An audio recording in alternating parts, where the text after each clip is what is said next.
যেহেতু আমরা আজকে যাচ্ছি হলো মায়ানমার এবং মায়ানমারে যাওয়ার আগে যে দৃশ্যগুলো আমাদের সামনে পড়বে এবং সেই দৃশ্যগুলো আমি বলছি আপনাদেরকে দেখানোর জন্য চেষ্টা করব।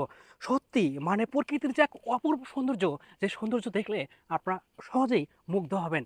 এবং আমি বলতেছি আপনারা আমাদের সাথে থাকেন, আপনাদেরকে এই পর্যায়ক্রমে আরো অনেক সুন্দর সুন্দর জিনিস দেখানোর জন্য চেষ্টা করব। এবং একটার পর একটা ভিডিও যখন আপনারা দেখবেন, আপনাদেরকে মন দেখবেন যে অন্যরকম এক অনুভূতি সৃষ্টি করবে। দেখেন আমরা এখন এই মুহূর্তে আছি এবং এই উখিয়ার উপজেলার লাস্ট বর্ডার, এবং আমরা আর একটু গেলে দেখুন এই পাহাড়টা যখন অতিক্রম করব তখনই দেখবো যে আমাদের এটা বান্দরবনের সীমানা। এবং এই বান্দরবন সীমানা থেকে সর্বোচ্চ আমরা যদি 5 থেকে 6 কিলোমিটার ভিতর যাই তাহলে আমরা মায়ানমারের বর্ডার পাবো। আপনারা হয়তো অনেকেই আছেন যে মায়ানমারের বর্ডারে যে আসলে প্রকৃতির যে এক অপরূপ সৌন্দর্য এবং পাহাড়, সেই সাথে আপনার উঁচু নিচু পাহাড় এবং পাহাড়ের উপরে যে গাছ, সেই দৃশ্যগুলো যদি কখনো দেখেন আপনারা সবাই মুগ্ধ হয়ে যাবেন। আমরা চেষ্টা করতেছি সেই দৃশ্যগুলো আপনাদেরকে দেখানোর জন্য চেষ্টা করব। তার আগে বলবো যে অবশ্যই আপনারা আমাদের সাথে থাকবেন এবং এই এই এই দৃশ্যগুলো একটু দেখাও। এদিকে আসো, এদিকে আসো, এদিকে আসো, এই দৃশ্যগুলো একটু দেখাও। আপনারা একটু ভালো করে লক্ষ্য করেন, দেখেন আমার পিছনে যে রাস্তাটা আছে এই রাস্তা কিন্তু সমতল থেকে প্রায় 300 ফুট উপরে। আপনারা কখনো কল্পনা করতে পারবেন না এই রাস্তাটা। এবং আমরা এখন এই মুহূর্তে আছি সমতলের খুব নিচে এবং এখানে সবাই ধান চাষ করছে।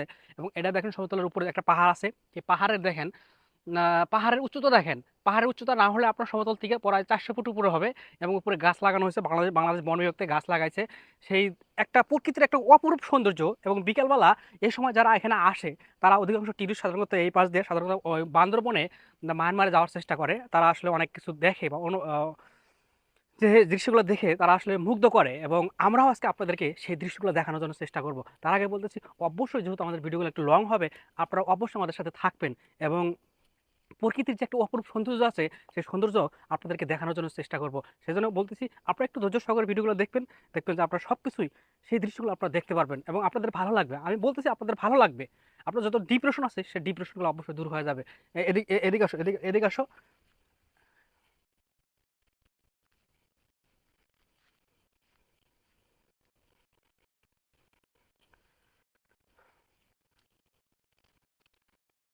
একটা জিনিস আপনাদের দেখাই, সেটা হলো অতিরিক্ত বর্ষণের কারণে দেখেন এখানে কিন্তু রাস্তা দেখেন মানে পাহাড় পড়ে রাস্তায় ভরাট হয়ে গেছিল, যার পরে এখানে যদি একটা বিডিআর ক্যাম্প আছে সামনে, সেই বিডিআর ক্যাম্প থেকে সাধারণত এই মাটিগুলো রাস্তা থেকে উঠে এক সাইডে রাখছে। এবং এই ধরনের সমস্যা আপনারা এই যখন এই পাহাড়ে ঢুকবেন তখন কিন্তু আপনার অনেক দেখতে পারবেন, কারণ এরকম পাহাড়ি অঞ্চলের রাস্তাগুলো সাধারণত প্রবল বর্ষণের কারণে এই সমস্যাগুলো সৃষ্টি হয়। এবং সামনে দেখবেন রাস্তা আরো ভাঙা আছে। আমরা যাচ্ছি আজকে আপনাদেরকে দেখানোর জন্য। আপনাদের ভালো লাগবে, মোট কথা আপনাদের মানে মুগ্ধ করবে এই দৃশ্যগুলো দেখলে। দেখেন আর অল্প কিছুক্ষণ দূরে দেখবেন যে আমরা মায়ানমারের দৃশ্য, মানে মায়ানমার আপনারা দেখতে পারবেন। অর্থাৎ হলো মায়ানমারের বর্ডার দেখতে পারবেন। মানে মায়ানমারের হয়তো ভিতরে যাইতে পারবো কিনা, যেহেতু আজকে সময় খুব কম, তাহলে অবশ্যই চেষ্টা করবো আপনারা যদি আমাদের সাথে থাকেন সেই দৃশ্যগুলো অবশ্যই দেখানোর জন্য চেষ্টা করবো। আপনারা আমাদের সাথে থাকার চেষ্টা করবেন। দেখি আরো দিকে আসো। এবং দেখেন উঁচু নিচু পাহাড়, এই পাহাড়টা আপনারা দেখেন, একটু এই পাহাড়টা একটু দেখাও। সমতল থেকে এ পাহাড় না হলে দেখেন আমি যেখানে আছি সেখান থেকে না হলে 100 ফুট উপর হবে। এবং যেহেতু এখানে কিন্তু অনেক গাছ ছিল, বর্ষার কারণে এই গাছগুলা মানে পড়ে গেছে, ভেঙে গেছে।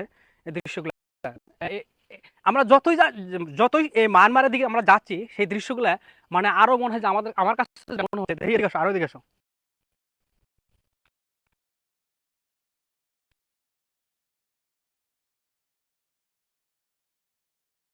কখনো কল্পনা করতে পারবেন না।